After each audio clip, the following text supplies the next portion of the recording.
16 জুলাই 2024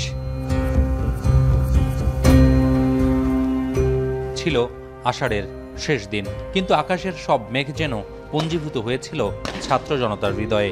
উত্তাল ক্যাম্পাসে হালকা বৃষ্টির সাথে চলছে মুহুর্মুহু গুলি। তাই এদিন বর্ষণের বদলে বেশি ঝরেছে ছাত্র জনতার রক্তধারা।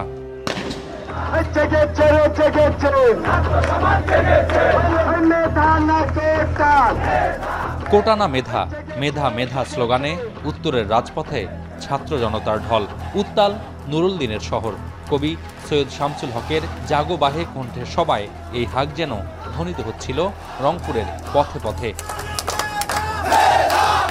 কেমন ছিল 16 জুলাই বেগম রোকেয়া বিশ্ববিদ্যালয় এলাকা? প্রত্যক্ষদর্শীর বর্ণনায় যেন দেখা মেলে সাক্ষাৎ যমদূতের। ছাত্রলীগ মূলত বাধা দেওয়ার চেষ্টা করেছে। তারা বলেছে কখনো প্রশাসন ভবনে তালা দেওয়া যাবে না।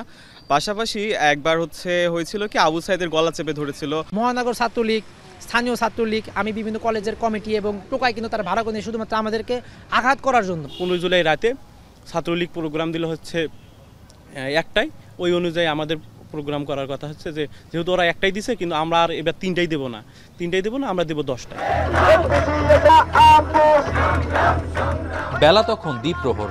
বেগম রোকেয়ার মূল ফটকের সামনে শিক্ষার্থীদের কোটা সংস্কার আন্দোলনের কর্মসূচি বাস্তবায়নের প্রস্তুতি। তখন ফটক আটকে পুলিশ প্রশাসনের আন্দোলন দমনের কঠোর প্রস্তুতিও, সঙ্গে ছাত্রলীগ আর বহিরাগত আওয়ামী কর্মীদের সশস্ত্র অবস্থান। তাদের সমন্বিত হামলায় যখন ছিন্ন ভিন্ন ছাত্র জনতার মিছিল, সেখানেই জুলাই বিপ্লবের ফিনিক্স পাখি হয়ে আবির্ভূত হন আবু সাইদ। দুহাত প্রসারিত করে যেন বলতে চাইলেন, এভাবে মানুষ মারা চলবে না। বৈষম্য বিরোধী শিক্ষার্থীদের বাঁচাতে সম্মুখে দাঁড়িয়ে যাওয়ার দৃশ্যটি যখন সহযোদ্ধাদের বাঁধ ভাঙা সাহস জোগালো, আর তাতেই যেন আগুনে ঘি ঢালল পুলিশ। আবু সাইদের বুকেই নিশানা করে ছোড়া হলো bullet. Hire Google TV, endless color, smart living.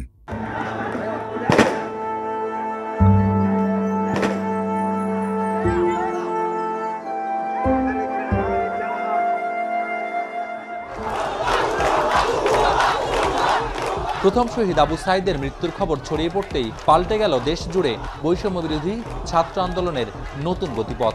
সেই আত্মত্যাগেই গণ অভ্যুত্থানের দিকে ধাবিত হয় সারা দেশের ছাত্র জনতা। যখন আমরা লালবাগে অবস্থান করে বিশ্ববিদ্যালয় থেকে মুভ করছিলাম, এই মুহূর্তে আমাদের কাছে খবর আসে যে শহীদ আবু সাইদ শহীদ হয়ে গেছেন। এই অঞ্চলের মানুষের মধ্যে স্বাধীনতার আকাঙ্ক্ষা এত প্রকট যে আসলে এটা কিন্তু হিস্ট্রিক্যালি কিন্তু এটা কিন্তু আসলে বারবার কিন্তু প্রমাণিত হয়ে এসেছে। তো তারই একটা পুনরাবৃত্তি আর কি 24-এ হলো, সেটা আবু সাইদ ভাইয়ের মধ্য দিয়ে। এদিন কেবল আবু সাইদকে হত্যা করেই থেমে থাকেনি স্বৈরাচারের প্রশাসন। তার মরদেহ নিয়েও করা হয় নানা নাটকীয়তা। হাসপাতাল থেকে মরদেহ নিয়ে বিশ্ববিদ্যালয়ে আসার পথে লাশ কেড়ে নেয় পুলিশ। হাসপাতালে নিয়ে হিমঘর থেকে সরিয়ে ফেলা হয় নিথর দেহ। হস্তান্তরেও করা হয় গড়িবসি। লাশবাহী অ্যাম্বুলেন্সের পেছনে আইন শৃঙ্খলা বাহিনীর গাড়িবহর এলাকা জুড়ে সৃষ্টি করে আতঙ্ক। পরিবারকে চাপ দেওয়া হয় রাতেই দাফনের জন্য। সেদিনের বিভীষিকাময় পরিস্থিতি এখনো দগদগে প্রত্যক্ষদর্শী বৈষম্য বিরোধী শিক্ষকদের চোখে মুখে। আমরা চেয়েছিলাম মরদেহ বিশ্ববিদ্যালয় ক্যাম্পাসে নিয়ে আসা হোক, এটা করতে দেওয়া হয়নি। আমরা একটা অ্যাম্বুলেন্স বিভাগ, ইংরেজি বিভাগ একটা অ্যাম্বুলেন্স ঠিক করেছিল, সেই অ্যাম্বুলেন্সে আমাদের যেতে দেওয়া হয়নি। গলিপথ দিয়ে আমরা 4 জন সহকর্মী রংপুর মেডিকেলে পৌঁছাই। ওখানে গিয়ে দেখি যে আবু সাইদের লাশকে ঘিরে তার সহপাঠীরা অপেক্ষা করছে এবং তারা অপেক্ষা করছে একটি ডেথ সার্টিফিকেটের জন্য। বিশ্ববিদ্যালয়ে অবাক কারণ বিষয়টা হলো যে বিশ্ববিদ্যালয়ের ভিতরে তৎকালীন সময়ে যুবলীগ, স্বেচ্ছাসেবক লীগ, ছাত্রলীগ, একে সশস্ত্র অস্ত্রধারীরা অবস্থান করছিল। বিদ্রোহের যাত্রায় এসে বেরোবির এই ফটক থেকেই শহীদী মিছিলে সামিল হয়েছেন বিশ্ববিদ্যালয়ের 12তম ব্যাচের শিক্ষার্থী শহীদ আবু সাইদ। বৈষম্য এবং নিপীড়নের বিরুদ্ধে দুহাত প্রসারিত করে যে কথা বলতে চেয়েছেন তিনি তা সবার জানা। তবে জুলাই বিপ্লবের বছরপূর্তিতে ফেসিবাদ বিরোধী রাজনৈতিক দলগুলোর মধ্যে যে অনৈক্য দৃশ্যমান, এ কারণে যদি জুলাই আকাঙ্ক্ষা বাস্তবায়ন না হয়, তাহলে ইতিহাসের মহাসড়কে দাঁড়িয়ে একদিন প্রশ্ন তুলবে এই বাংলাদেশ, এমন আশঙ্কা জুলাই যোদ্ধাদের।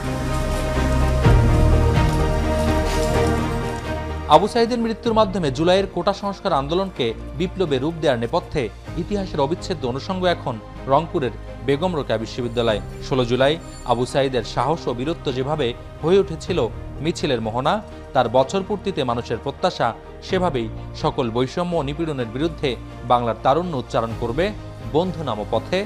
কথা হবে যেতে যেতে। মোকাররম হোসাইন, এখন, রংপুর।